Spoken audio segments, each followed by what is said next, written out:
Good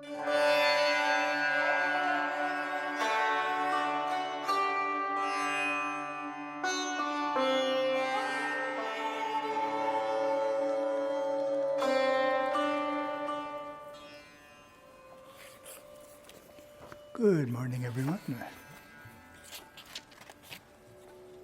We are starting with Merging with Śiva, chapter 46, titled Jnanis and the Path They Teach, and it is from 1984.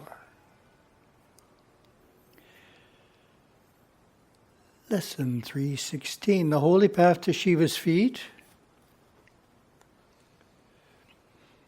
So many in the world are unaware of the great joys that are the reward of a religious life lived well. That's a nice sentence. Read it again. So many in the world are unaware of the great joys that are the reward of a religious life lived well. They seek their fulfillment outside of themselves and fall short time and time again. One day they will conclude, as you all have, that it is the inner life, the spiritual life, that alone brings eternal, unchanging happiness. This outer world and consciousness can never bring the soul real contentment, real fulfillment. Or you can find a temporary happiness, but it will be followed by its opposite in due course. The outer consciousness of the material world is by its very nature a bondage. It binds one through karma, binds one through māyā, binds one through āṇava, or ego identity and ignorance. That is the nature of the world, to bind us. Then a comment. Yoga Sutras, verse 2:15, meaning chapter 2, verse 15, presents the same idea. To the discerning ones, all is indeed sorrow, whether from the suffering caused by impermanence, affliction, samskaras, or the turmoil of the gunas activities. So my comment on this verse reads, an ordinary person focuses on the transient enjoyments that come from experience. A wise man, however, looks beyond the moment, knowing that all experience is impermanent and thus cannot bring lasting joy. So that's the idea that Gurudeva makes too, is that it's not that the world doesn't provide some happiness, but it doesn't last very long. That's the point that's made in the Yoga Sutras. Say, therefore, the experience is actually one of suffering, though it starts out with temporary joy. Back to the text. When the soul has had enough experience, it naturally seeks to be liberated, to unravel the bonds.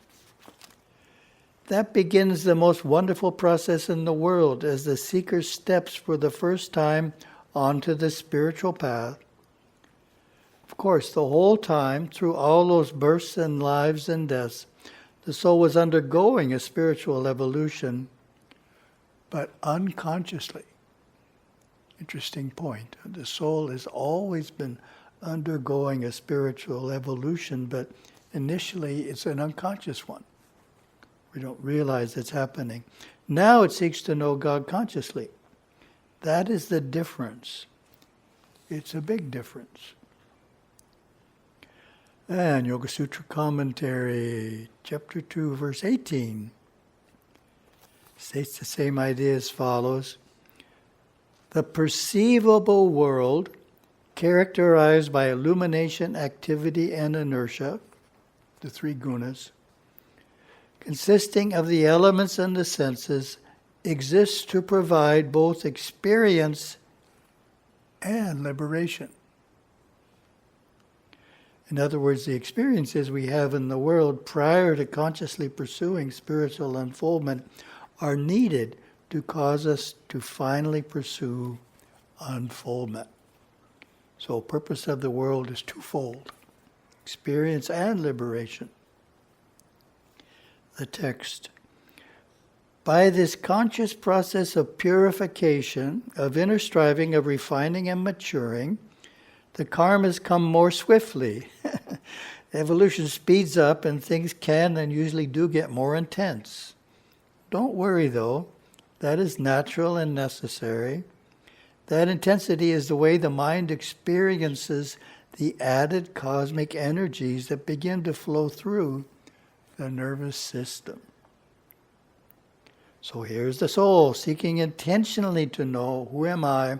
Where did I come from? Where am I going? A path must be found, a path that others have successfully followed, a path that has answers equally as profound as the seeker's questions.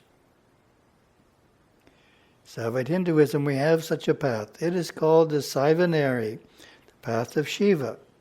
It is a wide and unobstructed path that leads man to himself, to his true self, that lies within and beyond the personality, lies at the very core of his being.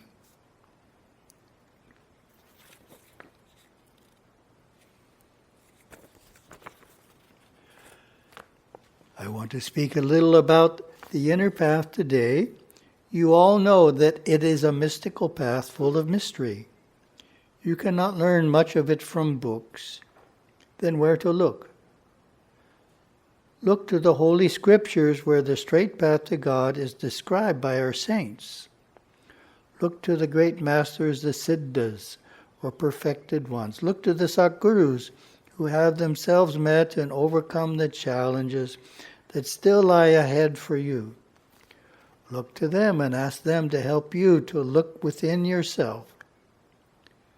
Much of the mysticism, which is the greatest wealth of Hinduism, is locked within these masters, who in our tradition are known as the Satgurus, the sages, and the Siddhas.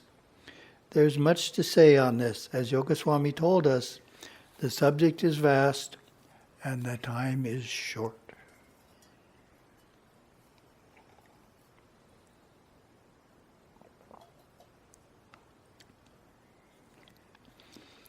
Lesson 317, 4 stages of evolution. Let me begin with something that may at first come as a surprise to you. All men and women on the earth are doing exactly as they should and must do. People complain, I wish I were rich. I wish I lived somewhere else. I really should be a doctor. If only things were different. But in the final analysis, we are all doing exactly as we want, as we must, doing what is next on our personal path of evolution. Nothing is wrong. Nothing should be that is not. Even the drunk, even the thief, is part of the cosmic dance of God Shiva. Not that you should ever think of being a thief, for there is much difficult karma there. Just realize that he too is evolving. He too is Shiva's creation, and what he does is, for him, somehow necessary. Just look at the world. Warriors have to fight their battles. Priests have to take care of their temples. Businessmen must sell their goods. Farmers must grow their crops and tend their flocks. Teachers must pass on knowledge. Each one has to do what he has to do in the great cosmic dance of Shiva. Each one follows the path of service, leading to devotion, which leads to spiritual disciplines of yoga. Finally, that yoga culminates in the attainment of truth or God realization. These are the 4 margas, leading the soul to its very self. For Hindus, the path is seen as divided into 4 stages or phases of inner development. Some say karma yoga, bhakti yoga, raja yoga, and jnana. Others say charya, kriya, yoga, and jnana. Either way, it is basically the same. Progressive stages followed by the soul in its quest for God. We are speaking here of the way the ancients attained their realizations, how they lived their lives, suffered, went through mental pain in their tapas, walked the Sammarga path through life, Charya, Kriya, Yoga, and Jnana, and in that process unwound the karmas of the past, learned to live fully in the present, abashed the person of themselves to be the soul of themselves. They practice true yoga to obtain release from rebirth, moksha, which only the realization of the absolute truth can give. There is, of course, no action too great to render to persist on the path of enlightenment, once the path has clearly been defined.